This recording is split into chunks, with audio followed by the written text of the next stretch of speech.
And have you had a lot, well, I don't know if I want to ask this question, but like dealing with the bureaucracy, which these guys certainly have, and you've had some dealings with the bureaucracy. I'm so in tune to this. I've done so much research.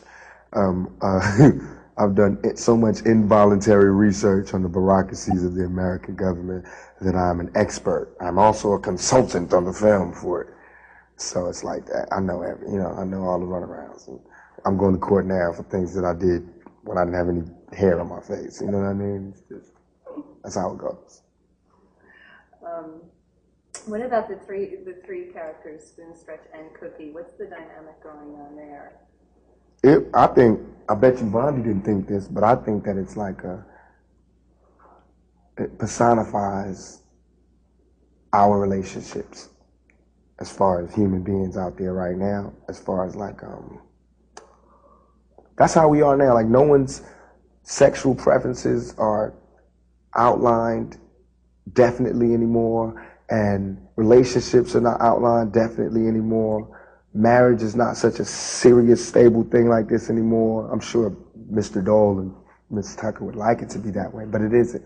People are more like into just discovering and exploring relationships and seeing where it leads them instead of labeling them and then, living that part. They're more like just being together, and then after 10 years you realize you've been together and you're living in a relationship with two girls and two guys, you know what I mean? So it's like that. We jump in the middle of this relationship that's been going on for a while, and it's me, Spoon, loving Cookie, and loving Stretch, not sexually, but as a friend, as a best friend. And it's Stretch loving me as a best friend and loving Cookie, sexually, but not physically. You know what I mean? It's like that intense desire to be with her, but because he loves her so much, as you'll see in the movie, he can't be with her. There's something that'll keep them apart. Have you had a friend like Stretch? Have you had that kind of like really intense? Mm-hmm. I had a friend named John Cole who was blonde and had hair down to his shoulders and had blue eyes and looked like, America's vision of the perfect guy. But he was all tore up inside because things had happened into his life. And he was curious like Stretch. And I was all tore up inside at the time that we met. And we met, and he had money and I didn't. And he put me through high school. That's how I got through the School of Performing Arts. He snuck me up to his house so his parents didn't see. I spent the night there, and we went to school. I dressed in his clothes because it was fun for him to not have, and it was fun for me to have. You know what I mean? It was fun for him to hear rap music blaring out the speakers, and it was fun. It was fun for me to show it to him. It was fun for me to hear Sting and to hear like that the Beatles had put things on the end of their records, and to know all of these like historic things about music that I never knew, that I would never have known had we not crossed paths, that has really defined who I am as an artist today and the diversity that I can choose from today, and what I would play in my car today and what would make me stand out is from that union. So Stretch is that. I know it. I know him. You know what I mean? And it has nothing to do with black or white. It has to do with curiosity and just being mixed up, having the cultures mixed up and watching what happens when it happens. This is how it should be, I think, in the world. You know what I mean? Everybody should get a partner. You show them your hood, you show them your hood, and that's your guardian. You know what I mean? Bet you we have a lot less problems. What's going on, speaking of music? What are you doing right now?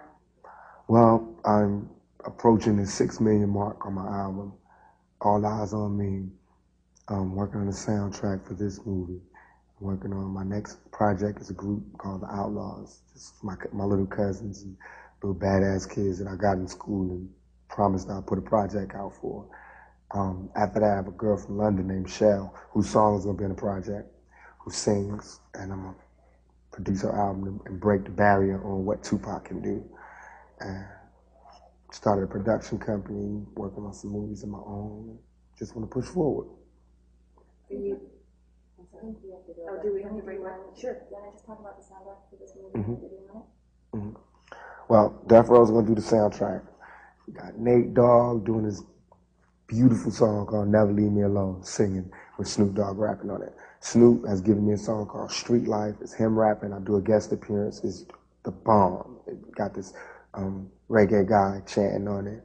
And then we got Shell with Ball Time, straight out of London. I flew out here, got the song. We have Damien's wife doing the song, one of the producers. Everything But the Girl. A lot of things. Like now, it's like everything's stuck on. We're doing a lot of covers, like old songs done over. Danny Boy's gonna do Change Gonna Come.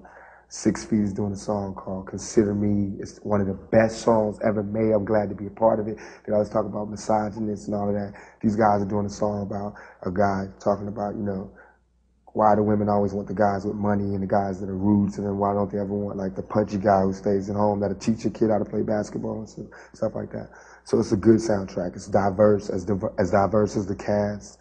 Guarantee you to shake. And we're doing it like Volume 1 and Volume 2. Volume 1 is the soundtrack for the movie. Volume 2 is just all like the atmosphere for the streets. It's all like the rap and the R&B and the thugs. And then Volume 1 is like the mix of everything.